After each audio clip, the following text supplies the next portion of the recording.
नमस्कार मित्रों, मैं विशाल रामावत। राजस्थान सच्चे प्रेम की अमर गाथाओं में आपका स्वागत है। राजस्थान की इस धरती के लिए कविवर रामधारी सिंह दिनकर ने कहा था कि मैं जब भी इस पूज्य धरती पर कदम रखता हूं तो मेरे पैर एकाएक रुक जाते हैं, मेरा हृदय सहम जाता है। न जाने मेरे पैर के नीचे किसी वीर की समाधि तो नहीं, किसी वीरांगना का कोई थान तो नहीं। कितना अनोखा और कितना गौरवशाली है हमारा राजस्थान। आइए मित्रों, आज मैं राजस्थान की एक और प्रेम गाथा आपको सुनाने जा रहा हूं।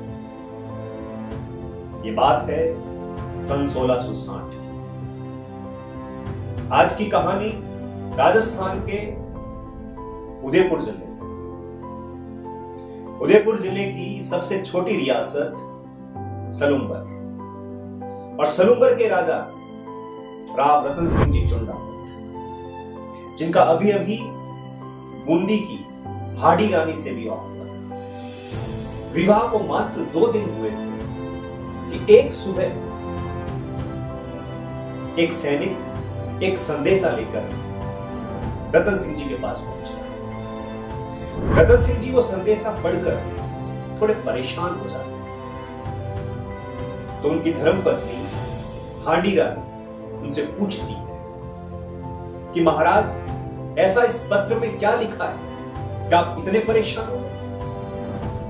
तब रतन सिंह जी कहते हैं कि किशनगढ़ के राठौड़ वंश की राजकुमारी चारुमती, जिससे दिल्ली का बादशाह औरंगजेब जबरन विवाह करने के लिए आ रहा है, और वो राजकुमारी मन वचन से हमारे राणा साहब यानी मेवाड़ के राजा राज सिंह जी को अपना मान चुकी है। तो राज सिंह जी प्रातःकाल उसे विवाह करने के लिए किशनगढ़ जाएंगे, और औरंगजेब की सेना को मार्ग में रोकने के लिए मेवाड़ की पूरी सेना मेरे साथ चलेगी।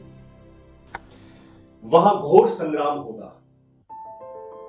मुझे वापस लौटने की कोई उम्मीद नहीं है, क्योंकि बादशाही सेना हमारी सेना से बहुत ज्यादा बड़ी है।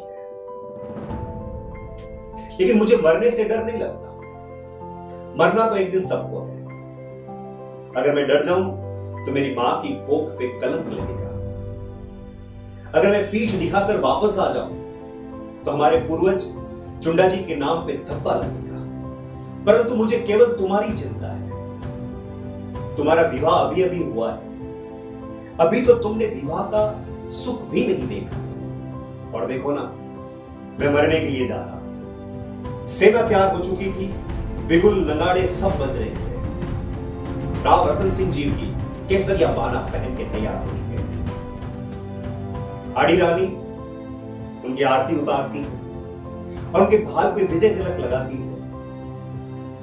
तब रतन सिंह जी बोलते हैं कि रानी, तुम्हारा मुखड़ा देख मेरा कठोर हृदय कोमल पड़ जाता है। यह सुनकर हाड़ी रानी बोलती है कि महाराज, ईश्वर की इच्छा से यदि आप रण में विजय हुए तो हम दोनों इस संसार के सभी सुखों को प्राप्त करेंगे, और कदाचित आप वीर गति को प्राप्त हुए तो स्त्री का जो धर्म है, स्त्री का जो कर्तव्य है, मैं अपने धर्म का पालन करूंगा, बिल्कुल विलंब नहीं करूंगा। मित्रों, यहां धर्म पालन से मतलब है जौहर का, सती हो जाना। कैसा जज्बा रहा होगा साहब। विवाह को मात्र 2 दिन हुए, लेकिन पति को कितना बड़ा आश्वासन दिया। तब हाड़ी रानी बोलती है कि महाराज, आप शीघ्र विजय प्राप्त करके लौटना, किसी और बात में मन लगाना मत, सिर्फ शत्रुओं का नाश करना। तब रतन सिंह जी कहते हैं, युद्ध भूमि से वापस लौटना मुश्किल है। मेरी मृत्यु निश्चित है रानी। यह हमारी और तुम्हारी अंतिम मुलाकात है। बस अपनी लाज को बचाए रखना। यदि मैं रणभूमि में काम आ जाऊं तो अपनी प्रतिष्ठा को बनाए रखना। तब हाड़ी रानी ने जवाब दिया कि महाराज, आप मेरी ओर से निश्चित रहिए, आप अपना धर्म पूरा कीजिए, मैं अपना धर्म पूरा करूंगी। ये बात पत्थर की लकीर समझी है। राव रतन सिंह जी चुंडावत एक तरफ कर्तव्य और दूसरी तरफ पत्नी का मोह, इस कश्मकश में उनका मन फंसा हुआ था।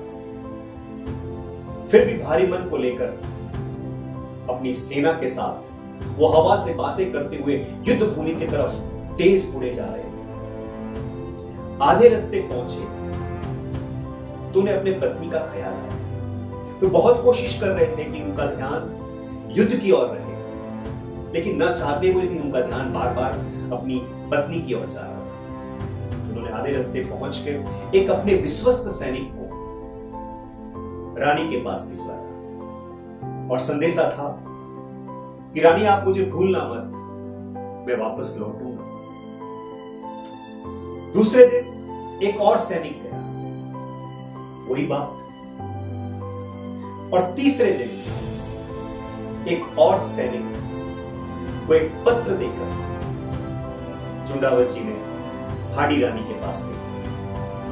उस पत्र में लिखा था कि प्रिय, मैं यहां पे शत्रुओं से लोहा ले रहा हूं, अंगद की तरफ पांव जमा के खड़ा हूं। मजाल है एक भी सैनिक आगे बढ़ जाए, ये तो तुम्हारे रक्षा कवच का कमाल है। लेकिन हे प्रिय, मुझे तुम्हारी बहुत याद आती है। मैं एक सैनिक को भेज रहा हूं, उस वाहक के साथ तुम्हारी कोई प्रिय निशानी मुझे भेजना, कम से कम उसको देख के अपने दिल को सुकून तो दूं। पत्र पढ़ हाडी रानी सोच में पड़ गई। यदि पति का मन मुझ में ही रमा रहा, उनके नेत्रों के सामने यदि मेरा ही मुकड़ा घूमता रहा, वो शत्रुओं से कैसे लड़ेंगे, विजय श्री को कैसे प्राप्त करेंगे। तब रानी के मन में एक विचार आया। उसने सैनिक से कहा कि हे वीर, मैं तुम्हें एक निशानी दे रही हूं, ये मेरी अंतिम निशानी होगी। उसे एक थाल में सजाकर अपने सेनापति को दे देना, और साथ में मैं एक पत्र भी दे रही हूं, वो पत्र भी आपके सरदार तक पहुंचा देना। हाडी रानी पत्र में लिखती है, हे प्रिय, मैं तुम्हें अपनी अंतिम निशानी भेज रही हूं, तुम्हें सभी मोह के बंधनों से काट रही हूं। अब बेफिक्र होकर अपने कर्तव्य की पालन करना। मैं तो चली, स्वर्ग में आपका इंतजार करूंगी। हे मेरे सरदार, हे मेरे महाराणा, अब आपका स्वर्ग में मैं बेसब्री से इंतजार करूंगी। पलक झपकते ही हाडी रानी ने अपनी कमर से कटार को निकाला और एक झटके में अपने सर को उठा दिया। वो सैनिक की आंखों से अश्रुधारा बहने लगी। बड़ी हिम्मत करके उसने सोने के थाल में रानी के उस सिर को रखा और सुहाग की चूदर से, सुहाग की चुनरी से उसने रानी के सर को ढका और तीव्र गति से युद्ध भूमि की ओर भागा। राव रतन सिंह जी चुंडावत अपने दूत को देखकर, अपने वाहक को देखकर बहुत खुश हुए कि शायद वो मेरी पत्नी की निशानी लेके आया।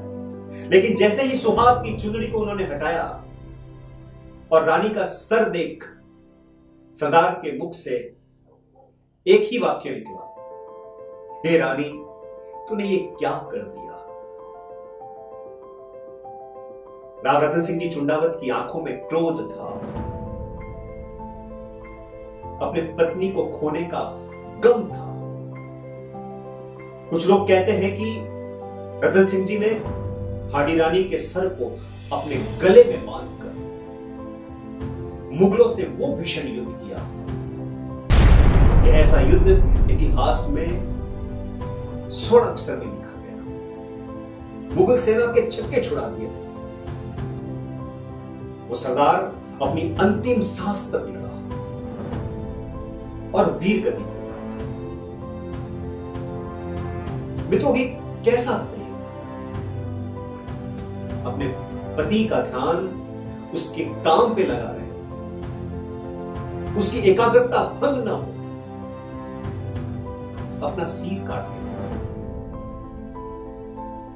सच कहूं तो मैं निशब्द हूं इस कहानी